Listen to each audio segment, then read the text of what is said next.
자, 진중권 교수 얘기 좀 잠깐 해볼까요? 김 기자, 진 교수가 이번에는 누구를 겨냥했다고요?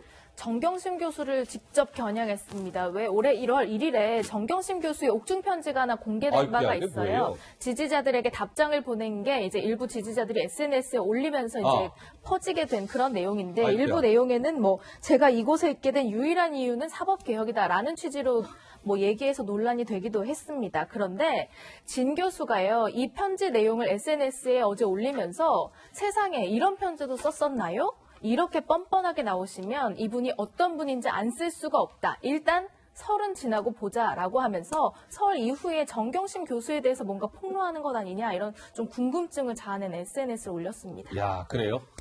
설은 지나고 봅시다. 굉장히 뭔가 뼈 있는 한마디를 남겼습니다. 네. 예. 정경심 교수 같은 경우에는 한 12가지 범죄 혐의로 기소됐고 구속돼 있죠. 예. 조국 교수 같은 경우도 11가지 범죄 혐의로 지금 재판을 앞두고 있습니다. 그렇습니다. 그런 분들이 저렇게 뻔뻔한 검찰 개혁을 얘기한다는 것 자체가 너무 뻔뻔하고 국민들의 분노 게이지를 더 높이는 그러한 편지다. 그런 생각이 듭니다. 우리 나머지 분들은 우리 요즘에 진 교수를 좀 어떻게 평가하세요? 예를 들면 사실 진 교수는 진보 진영의 대표적인 논객이었는데 요즘에는 뭐 진보 진영에 어떻게 보면 굉장히 아플 수 있는 이야기들을 소셜 미디어를 통해서 하루 평균 어느 기사 보니까 6번 정도씩을 막 길을 계속 올리고 있다는데 우리 김평론가 보시기에는 우리 진 교수 요즘의 행보 좀 어떻게 보세요? 제가 사실은 네. 진중권 교수님하고 좀 약간 같은 아픔을 요새 가지고 있죠. 네, 왜냐하면 이런 겁니다. 지금 우리가 여당이에요. 네. 그리고 저보다도 진중권 교수는 훨씬 유명해요. 이 정권에서 한 자리 내지는 혜택을 보고 싶으면은 얼마든지 볼 수 있는 그런 분입니다. 네? 근데 반대되는 이야기를 하고 쓴소리를 하고 아픈 얘기를 하면 어떻게 되겠어요? 그걸 다 내려놔야 되잖아요. 예. 근데 진중권 교수는 심지어 자기 생업까지 내려놨잖아요. 교수. 네. 예. 자기가 옳은 이야기를 하기 위해서 그거를 내려놓은 겁니다. 그렇기 때문에 진중권 교수하고 누가 붙어가지고 싸우기가 굉장히 어려운 거예요. 왜냐하면 도덕적 우위에 확실하게 서 있는 거예요. 왜냐하면 이해관계를 떨쳐버렸기 때문에. 자기가 이익이 올 수 있는 부분을 다 떨쳐버렸기 때문에. 예. 근데 다른 사람들은 강하게 공격하면 어떻게 오해를 받을 수 있나요? 자기 이익을 지키려고 죽이려고 하는구나. 이렇게 오해를 받을 수가 있는 겁니다. 그래서 저는 아까도 얘기했지만 우리가 지금 감정을 조금 쏟아내고 정말 진중권 교수를 텐스맨 10번째 인물, 10번째 사나이, 그러니까 바른 말을 하는 레드팀, 예? 이스라엘의 텐스맨, 오바마 정부의 레드팀으로 생각하고 좀 존중을 하면서 설명을 해주면서 함께 가는 그 모습으로 다시 돌아와야 된다. 저는 이렇게 좀 말씀을 드리고 싶어요. 얼마 전에 진중권 교수를 향해서 이별을 고한 사람이 있었습니다. 우리 이제 이쯤 되면 헤어집시다. 누구였을까요? 영상으로 준비되어 있습니다. 만나보시죠.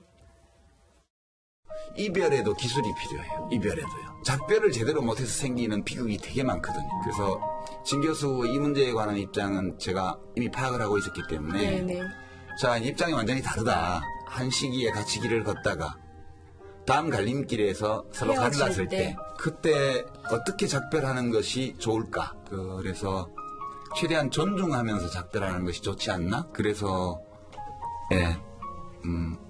뭐 그렇게 했어요. 그래서 밤에 혼자 있을 때 자기 자신의 영상, 동영상도 보고 내가 썼던 글도 보고 그 영상과 글에 대한 사람들이 반응도 살펴보면서 자기 자신의 생각과 감정에 대한 거리를 좀 두고 성찰해 봤으면 해요. 진 교수가. 그랬으면 좋겠어요. 네, 헤어지자라고 얘기했는데 유시민 이사장이 근데 또 진 전 교수를 향해서 한마디 한 모양이에요. 아무도 진 전 교수를 상대하지 않고 있고 별 영향도 없습니다. 혼자 얘기하게 그냥 내버려 두면 됩니다.